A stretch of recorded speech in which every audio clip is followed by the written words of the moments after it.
Are GLP-1s keeping you up at night? Are you a weight-inclusive eating disorder provider who is facing dilemmas and questions and stressors that you've never had to face before? If yes, you are in very good company.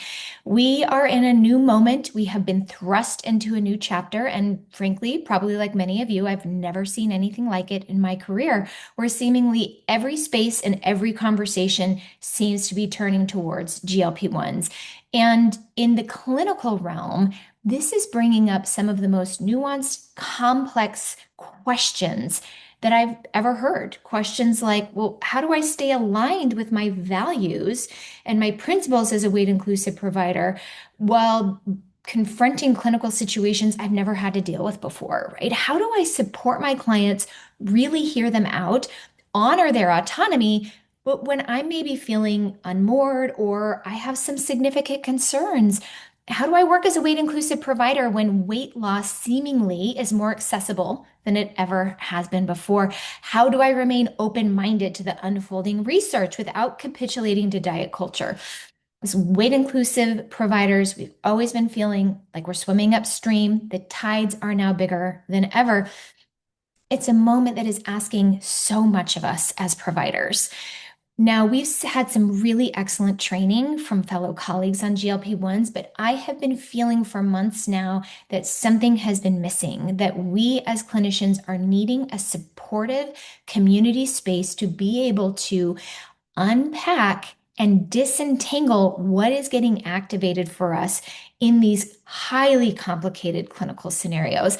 And that is truly the reason behind this two-part series workshop that I have developed, Navigating the GLP-1 Era, Eating Disorders and Clinical Integrity.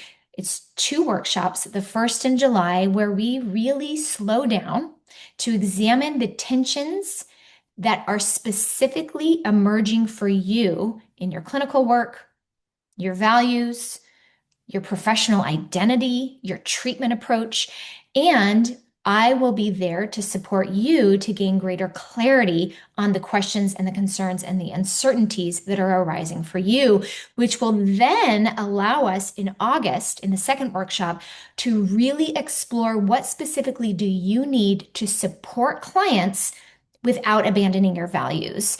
This is going to be a very practical workshop to help you to be able to more confidently and more clearly engage in transparent, collaborative conversations with your clients, navigate highly complicated clinical situations, but to do it with integrity when there is no roadmap.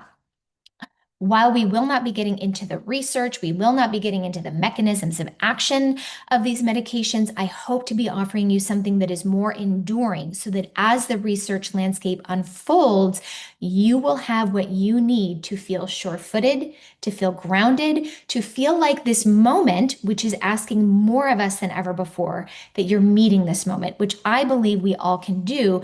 But I believe that we need support to be able to do it. Now, my goal of this workshop is not to tell you what position to take. This isn't GLP-1s are good or bad. It's to help you to feel more clear and grounded in the work that you are doing day in and day out.